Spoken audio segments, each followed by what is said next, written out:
If you're vulnerable to psychic damage from roguish language, stay away from these gibbering mouths. But if you intend on listening to this podcast about enriching your fantastical group hallucinations, you're too far gone already.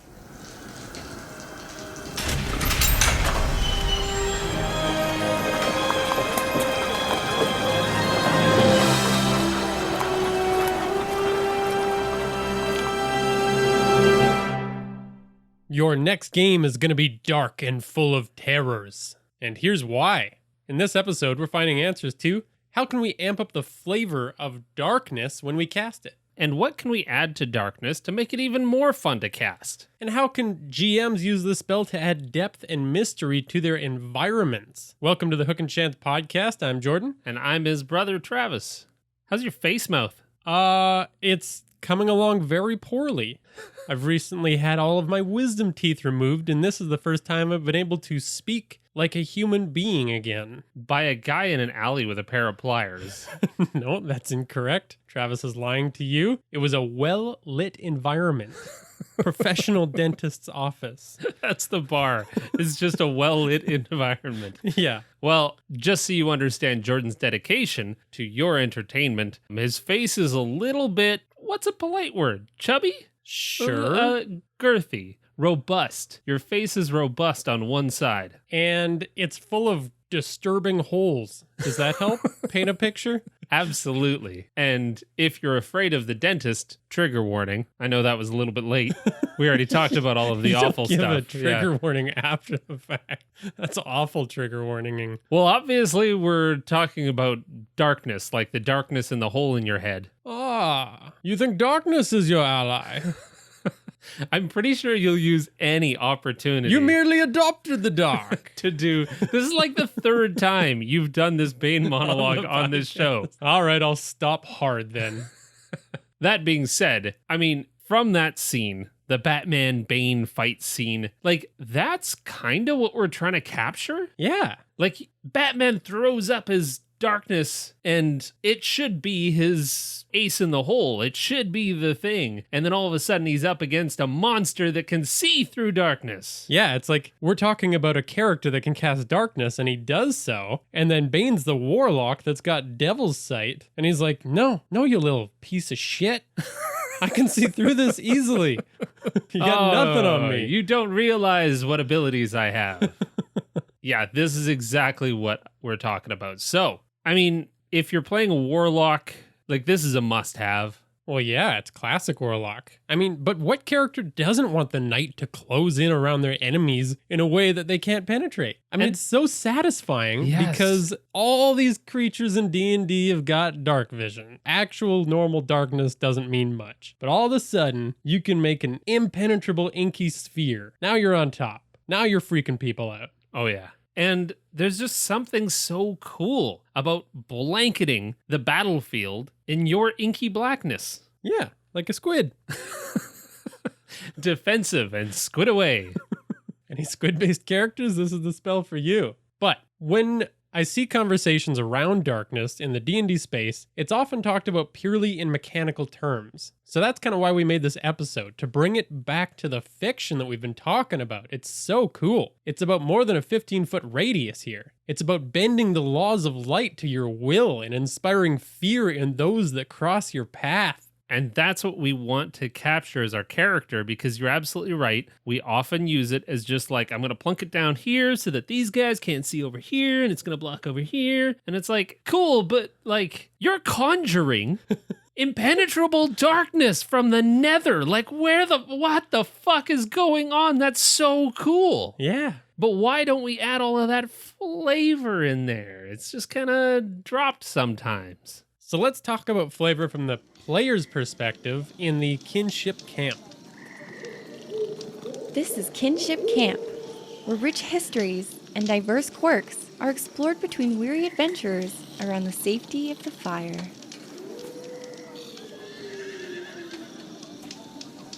So as we do, we're going to recap the spell itself. So, Darkness has a casting time of 1 action. A range of 60 feet. That's pretty big. You're getting some space. You're getting some distance there. Yeah, you can really be strategic with it. You can throw it pretty far away. It has 2 components, one verbal and one material. And that includes some bat fur and a drop of pitch or piece of coal. I personally would design the coal into a bat with the bat fur and throw it at people. Oh. Why not? Yeah. Freak them out. It's probably what Batman does. And I'm just wondering, like, what are you doing with some of those material components? Like, we should definitely take a little time. We should talk about, where are you keeping all these little pieces of coal? Like, do you have a little, of course you've got your material components pouch. Yeah. But like, if you've ever tried to keep charcoal, for instance, like art supplies. Charcoal is one of those art supplies that goes in like the bin with the pens inadvertently, and now all of a sudden all of your pens are just covered in charcoal and you can't reach into that bin. Like, you got to segregate that stuff. Yeah, you need to be a tidy wizard for this one. The duration is concentration up to 10 minutes, so that's sitting for a while. Well, how long do most combats last? Maybe a minute. Yeah, if it's lasting 10 minutes, you've got some pacing problems. I mean, if you really, like, if you need to calm the barbarian down out of their rage... Maybe just put them in the timeout sphere. Yeah. Cast some darkness on them and just be like, man, chill, breathe. I'm going to give you a little bit of cover. You compose yourself and come back out when you're ready to be a person. Yeah. You've previously convinced them that they can't leave the darkness until you...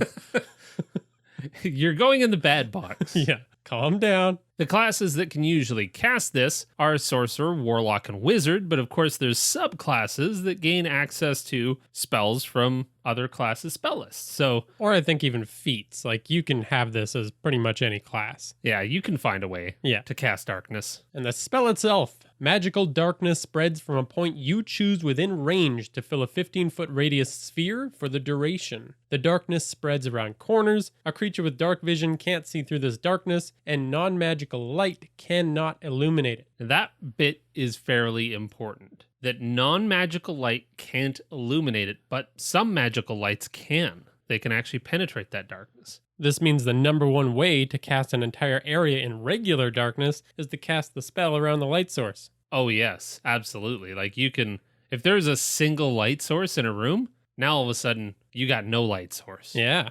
If the point you choose is on an object you are holding, or one that isn't being worn or carried, the darkness emanates from the object and moves with it. Now that is really an important piece here, because you can cast it on something and then you can toss it, or you can move it, or you can put it somewhere and keep concentrating on that spell. This lets your party members even start to use it strategically if they want to as well. You toss your dagger to them and they can use darkness. Absolutely, yeah. So completely covering the source of the darkness with an opaque object, such as a bowl or a helm, blocks the darkness. This also is incredibly key, and we'll get into more of how we can use that in a little bit.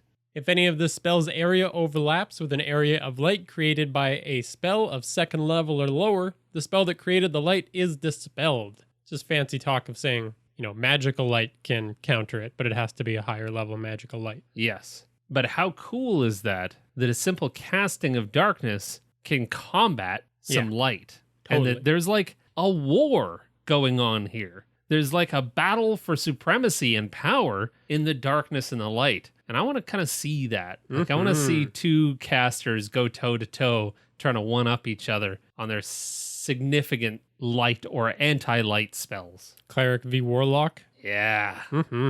All right, so first I kind of want to talk about the technical specifications of how you can use this spell. Okay. Typically, we've talked about the fact that it's basically darkness as a form of light, right? It's emanating from a source that you choose. Yeah, so it's like lighting up the opposite of a torch. Yeah. You can take a torch and you can put it somewhere, you can hold it on your person. And while that's a super cool flavor, I think there's an opportunity to do something very different and kind of scientific with darkness as well. Okay, I'm open to it. So, are you familiar with the material Vantablack? Ah, the paint? Well, maybe we should explain what Vantablack is real quick. Sure. When I hadn't heard of it, it just sounded like a sci-fi word. Vantablack. Well, it's basically a paint that is kind of it's just a series of vertical carbon nanotubes that are so dark And because they're tubes, they allow light in, but then it gets refracted inside that paint, and barely any light escapes it. Right. It absorbs like up to 99.99% of visible light. Yeah. So when you look at any surface that's got Vantablack on it, you just can't see anything. I even watched a guy paint an entire room in this kind of paint, and he just disappeared inside it. He even turned on a light inside it, and the light was like tiny. It barely did anything. It boggles the mind. And if you haven't seen this in action, definitely look up some YouTube. But you can't use it because Anish Kapoor has exclusive rights to use this paint in his studio. So good luck buying it. But I think somebody has actually developed like a spin-off of it. Yeah. And they sell it and then they actually named it something that was basically a diss to Anish Kapoor. Oh, wow. Yeah. Well, can't keep the creativity to himself. I'm going to use it in D&D. So imagine that instead of darkness as a light source, everything and everyone is coated in darkness instead, like a paint. Oh. Nothing reflects light within that 15-foot sphere. Interesting. It just, any light that goes into that sphere is just absorbed. Right. Yeah. And I think describing this process could be pretty fun, especially if it's a little bit slower than normal, like Matrix style, as it envelops everything. Well, you've got the duration of one action. So True. essentially a turn. Yeah. And it can happen slowly. At least 6 seconds of getting coated. We could go another direction if we are a warlock. This could look a lot like, say, the Venom symbiote, crawling all over everything and kind of worming its way around. Yeah. I feel like that reference is a little bit less niche than the actual comic book character, The Darkness, or Jackie Estacado, which was a comic series from the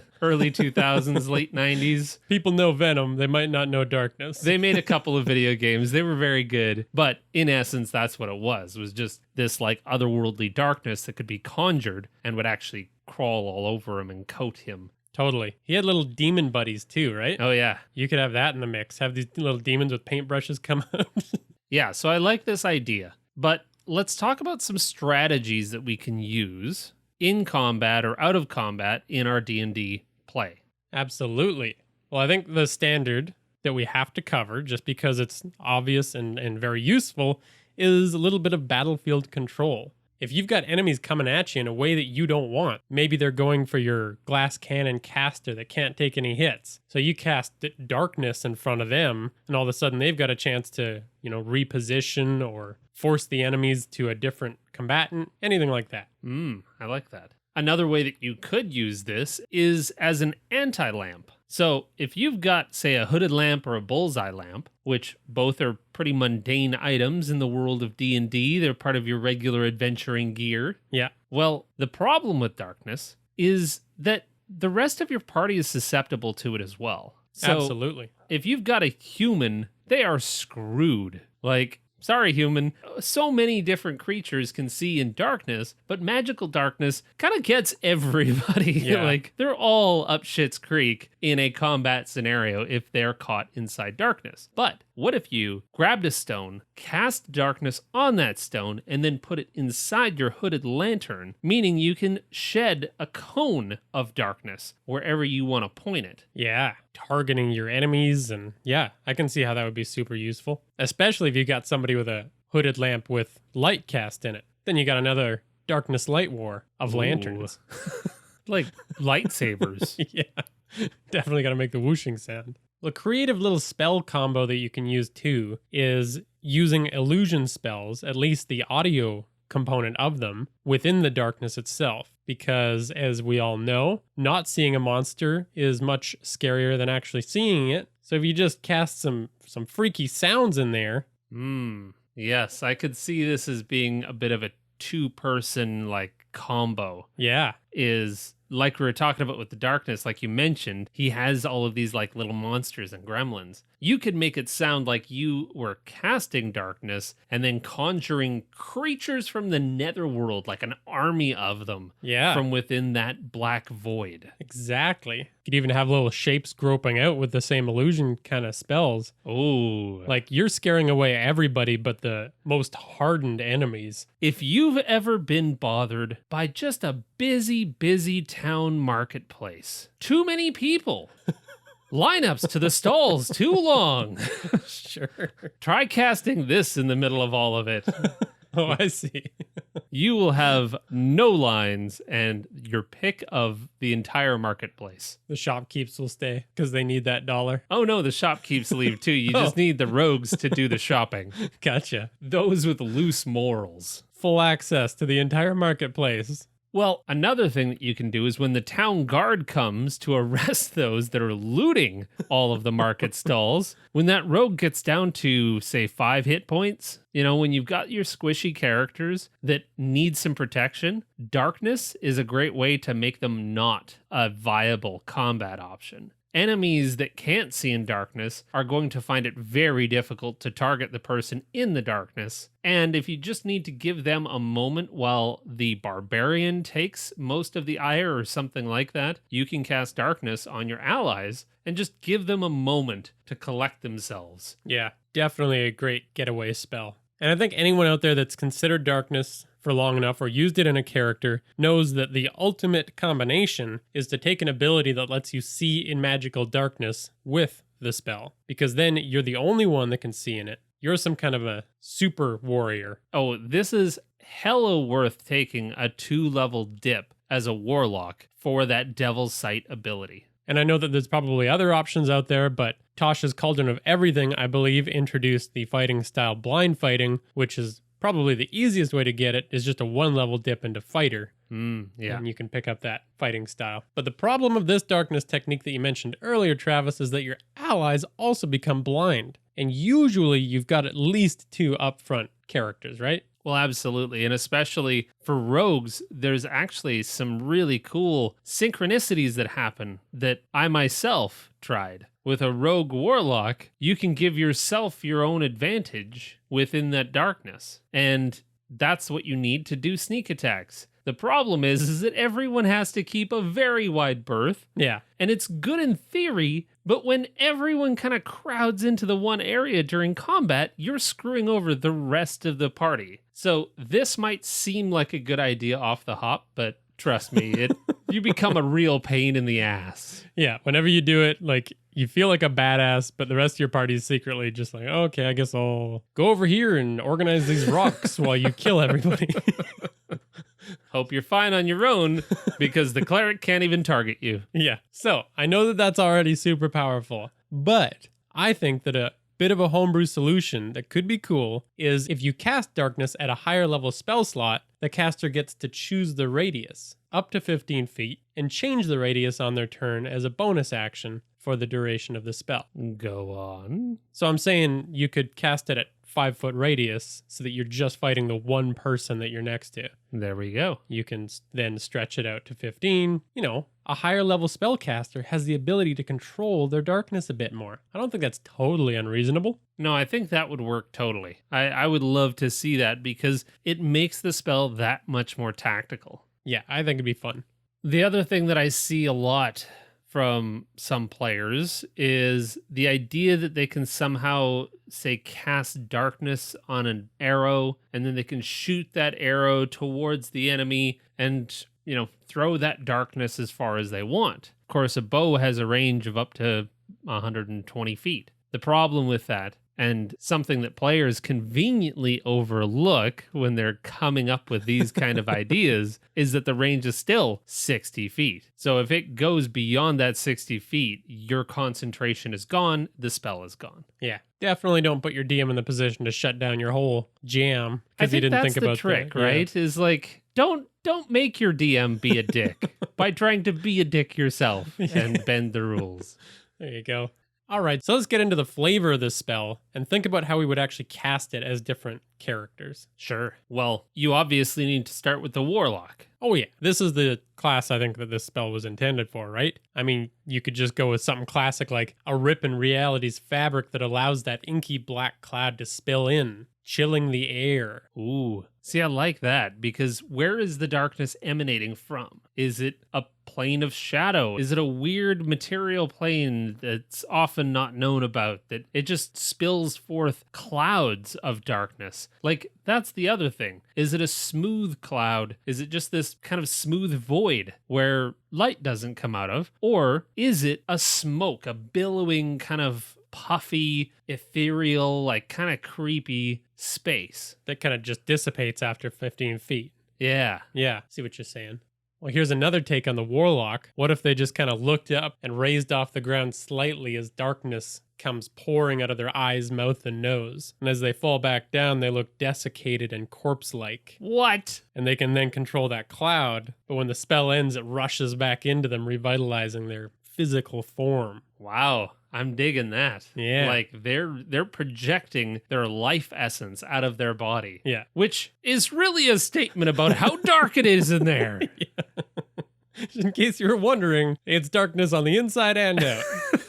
I don't have any inner light, so don't go looking for it, cleric. This is what not getting hugged as a child does to you. This is what my dark backstory has brought about. Well, what about characters like Artificers? Yeah, they'd have to get creative with how to get the spell, but it's always fun to theorize how an artificer could do something. I mean, I love the idea of just an artificer throwing a smoke bomb style item into the ring, only to like have a little cube or something that like opens up and lets the darkness spill out. Yeah, like they've super condensed darkness. I wonder, you could take it a step further and really lean into that artificer flavor by giving it some spider legs. Heck yeah. You just toss it down and it walks into the middle and then releases. Totally. They've just got some little tightened up spiders of all flavors on their belt kind of thing. Yeah. You could have all kinds of spells in there. What about a rogue? Well, rogues I like because they still kind of have that mildly mechanical vibe to the spells that they cast. At least that's how I like to imagine a lot of them. So what about if they throw down like caltrop-like devices around the perimeter of the spell, and that kind of contains it? It's like cast between the items. See, I like that, because anything that the rogue is doing, it should be quick, precise, like giving it that rogue flavor. So even whether they're caltrops or a series of darts that they're just quickly hucking Oh yeah. down into the ground, or hell, even a knife. Like, why can't we make some of these items kind of magical items? If the rogue wants to pull a quick dagger and then throw it down into the ground and the hilt starts spilling out all of this inky blackness, fuck it. That seems cool. Let's do that. And then the classic spellcaster, wizard. With this, I always go right to the spell components because, like, they're the ones that have got to cast spells as intended, right? A little bit more. Yeah, I mean, usually you've got the full rules that they have to adhere to. They do the verbal component, they do the material component, they take the little piece of Batwing and they mash it together with something else and toss it out. Yeah, and they need that verbal component. I love the verbal components. So with wizard, we could do things like "Oh gosh," which is Dark Place, and Dothraki. I was quite surprised. I thought maybe you'd picked up a language in the last week while you've had your wisdom teeth removed. Or made up my own in my haze of pain. Pain and meds. Lothron Fuin Tob Idor. Oh, that What? had some, flavor, some poeticism in there. Poeticism. You're making up languages too, I think. Why not? That one's let darkness cover the land in Elvish, if you please. I like that. Or Getilmak Leglabe. I gotta say it like that. Kiss your mother with that mouth? Because it's Klingon, right? It's gotta be angry. Ah, Klingon. That makes more sense. And that one's translated to cast them into darkness. Oh, see, that's great. We always need to spend a little bit of time just thinking about some of the verbal components. And again, there's little things that you can do to kind of pull the realism towards your character if you are adding that little bit of flavor of reaching into your material component pouch, pulling out the bat feather, Bats have feathers. Yeah. Pulling out the bat wing I think you're going to cast something different if you pull out a bat feather. or the fur, and then mashing that together with some of the pitch, with some of the other material components, your fingers are going to be dirty little sausages. And so adding that little bit at the very end where the wizard goes to clean off the soot off of their fingers post casting a spell. It's little things like that that ground the character in a reality, in the fiction that you're trying to tell. Yeah. Or smears it on someone's cloak. Ooh, yes. Oh, I mean, that's the dick move, is like wiping it on the sorcerer's fancy cloak. Very expensive. The coat of many colors. Yeah. No, I'm thinking wipe it across your face. Oh, yeah. That's that war paint shit. Go up to the barbarian and smudge him under the eyes. Spell components can be used for other things, people. Okay, got one more for the sorcerer. You could have the sorcerer's shadow run to the point that you're casting darkness, Peter Pan style. And then the shadow itself looks like it's casting a spell, only to explode in that darkness. I like that. Bravo, sir. That is good. That's some great flavor. Thank you. Maybe goes and fights with the enemy's shadow first. I wonder what obscene gestures that shadow can give before it like pieces out into darkness. Pulls its pants down. Flips the double bird. Yeah. And you have to coax your shadow back into existence later on during your long rest. Talk it into coming back. Yeah. Please, come on. I need you. I know that hurt. I'm sorry I keep casting you away. All right, hopefully that sparks something for your darkness casting character, but you probably got some ideas of your own. Feel free to drop us a line with those. Yeah, comment. Give us a little heads up. Hop on our Discord and tell us what creative uses or creative castings of darkness you've done in the past as well. But now we're going to jump into the strategy stateroom and talk about some DM strategies of how to use darkness and how to respond to darkness when the players cast it. Players, if you're a player, plug your ears. Yep. Turn off the No. Strategy Stateroom. Let's go. This is the Strategy Stateroom, where inventive and cunning tactics are crafted for when they're needed most. You've got to stop telling people to stop listening to our podcast, Travis. It's a great way to attract listeners. Shut your ears and go away. Yeah. All right. So DMs, we need to come up with a way that you can combat this. I mean, if we're being honest, and since we can be because no more players are listening. Sure. Darkness is a pain in my ass as a DM.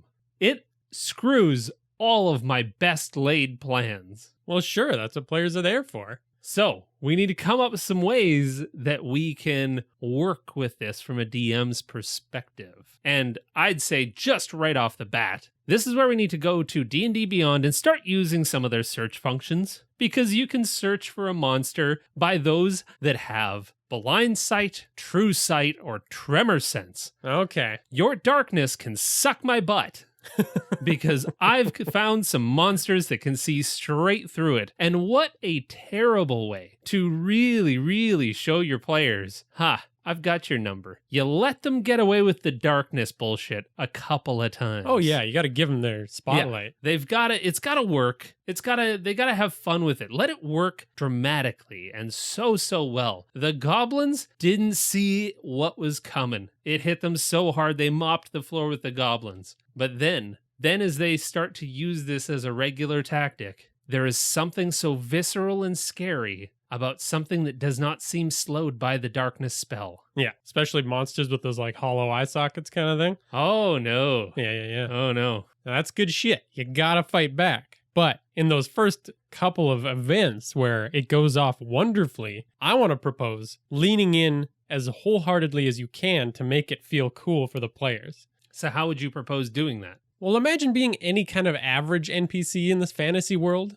Anyone that's not super familiar with hardcore magic. Okay. You're going to be disoriented and confused. You've just been swallowed by darkness. Especially if it's got some extra creepy qualities to it, you're probably going to start panicking. Like you've got antagonistic people that want to hurt you and you can't see shit. Fair enough. That's a terrifying proposition. You're going to be calling out to your allies if you have any around. You're going to be stumbling around. You're going to be very vocal about the fact that you are all of a sudden unable to participate in this. And that's one of those DM skills that I don't know that you ever stop growing, is thinking about things from your characters' perspectives. And you're all characters, and even those enemies are afraid of something. So yeah, having them call out and having them really viscerally experience that to give your players that sense of accomplishment and like, holy shit, I just cast darkness and that guy pissed his pants. Yeah, and as the DM, I'm always really tempted to show how tough my NPCs are by having them not respond with fear to those situations. But like we said, if you lean in, you're going to make them feel so much better about casting these spells, at least on the first couple, and then you can smash them with your clever DM plans. And with that, now we get to some creative uses that you can throw at the players that involve this wonderful spell. Things as simple as a shadowless hallway. Like imagine you've got darkness lights hanging from the ceiling. Everyone with dark vision can still see normally. Somebody can have a torch if they don't have dark vision, but that torch does not cut through these hanging lamps that just shine little cones down of darkness every 15 or 20 feet. And you can have anything in those cones of darkness. You can have monsters and traps and... They could be hiding anywhere. Yeah. What if you had like a haunted house kind of scenario where the entire place is magically dark, but then you gave the players something like one of the bullseye lanterns, and that sheds magical light. But here's the thing, is that it, just like, say, a battery in a real flashlight, requires concentration. Ooh, nice. Now you're having one of your players who would normally be able to cast lots of different spells have to concentrate on keeping, and you've essentially got that like flickering flashlight scenario of a typical haunted house experience. I love it. Always be trying to throw off that character's concentration as the DM. Yeah. And I love that feel so much that is so often robbed from me as the DM when I forget every time to consider dark vision. Yes, 100%. I'm always thinking they're going into a dark, spooky cave. Okay, you guys can't see anything. Yeah, I can. Yeah, I can too. The entire party's like, yep, we can see fine. Actually, did you know that my character can see like it's daylight? It's like, well, screw me then, I guess. Yeah. They always make a point of just really rubbing it in. It's like, actually doesn't bother me at all. You know these plans that you've laid out? I'm immune. Why do you hate me? Okay, here's another one. Throw a monster at the party that's got an area of darkness around it, but it's got Devil's Sight, just like your best players. And the twist here is that light sources can be consumed by this creature to maybe increase its hit points or its strength or one of its abilities, or even grow the area of darkness. Ooh. Yeah, that's fun. I dig that. Especially if you've got NPCs that are trying to like, they're starting their torches, townspeople or something, and you're just like, stop, you're giving it more strength. Let us fight this thing. Yeah, that just keeps growing and growing and growing and like enveloping. Well, if it hit the edge of a town. Yeah. Ooh, you're trying to stop it from reaching town. And it just gets enveloped. It swallows the entire town in magical darkness. Yes. I very much like that. So what if you did a lightless maze? So what I'm thinking here is that if you've got magical darkness, but light is being cast in a particular pattern that creates a maze. Okay. So, fine. The problem with the maze, though, is that in order to find your way through the maze, you kind of need to follow the maze. So, there's no physical barriers anywhere. It's just barriers of magical darkness. Now, you fill that maze full of creatures that know their way around or can see through magical darkness. They're so used to this space that they're unencumbered by the problems of a light maze. Yeah, they can make it across the maze super quick from anywhere. Exactly, but the players really have to stick to the maze. Sure, you could step through one of the darkness walls, but you would completely lose all bearing on where you were. Yeah. You would never find your way around, so you do have to stick to the path The players are always going to come up with some creative means. Maybe they would rope themselves together or something like that. But you still have these creatures that are running all over the place and can use that magical darkness to their best advantage. Totally. Trying to snatch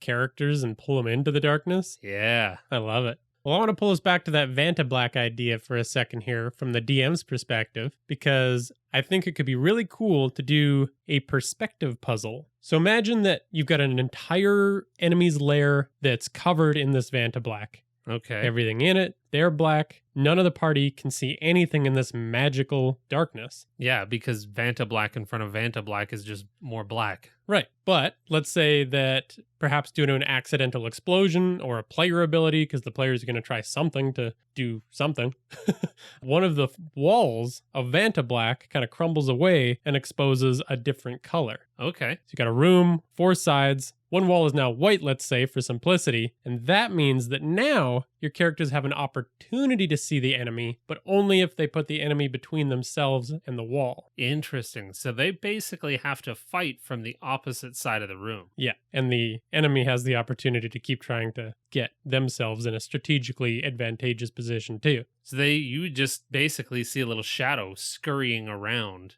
a little silhouette. Yeah. Oh, especially if you had like minions crawling around too. That'd be cool. Just like lurking in front of that wall. Well, and to also not understand scale and perspective. So if you had that silhouette against a lighter surface, are they standing far away? Are they right in your face? True. Are they within striking distance? Yeah, that's fair. That'd be fun to play with. You don't know where they are, but you know they're in this line from you to the wall. There we go. Extra points, I think, for having silence cast in this enemy's lair as well. If you really want to mess with the party, they can't communicate with each other. I think it'd be neat if the party knew about this lair and they had to chase a Vantablack assassin kind of foe through the city streets or something. Like stop them from getting back to their place of ultimate power, because it's going to be a lot harder to fight them there. Yeah, absolutely. Well, there's the other side of the screen. Again, please give us your coolest ideas. Tell us how darkness has gone off incredibly in your games. I'm excited to use this a little bit more. Like, I'm excited to get back in there and throw this at my players. Yeah, I think any spell can be the spark of creativity for all kinds of cool ideas from the GM side of the table. And from the player's side, too, because there's so much that we can do to add more flavor to these spells and make sure that the rest of the party knows how freaking powerful you are, being able to conjure darkness from some otherworldly space. Yeah, you could write a whole story around that one concept. Come on. Thanks to our patrons that have an otherworldly darkness inside them. Oh, do they? Oh, yes. Thank you, Felix R. Chris F. I see spiders where there are none. The Senate. Lucas D. Lila G. The GM Tim. Nevermore. Thomas W. Tyler G. Ty N. Heavy Arms. Eric R. Aldrost. Leprechaun. And Will HP. Thank y'all so much for making this possible. If you want to join them as patrons, you can find us on Patreon, Hook and Chance. Fairly straightforward, fairly easy, and you get access to our patron-only channel, as well as exclusive hangouts. You can otherwise just join the wonderful folks on our Discord, players and DMs, always swapping cool ideas. Thanks to Tabletop Audio for the sound effects that you heard in this episode. We also technically exist at Hook and Chance on Twitter, Facebook, Instagram, and Reddit. But we really exist on that awesome community of players and DMs on Discord, which you can find the link for on our website, hookandchance.com. Thanks for listening, and Meri Nin Teleth. Translation? Suck my butt.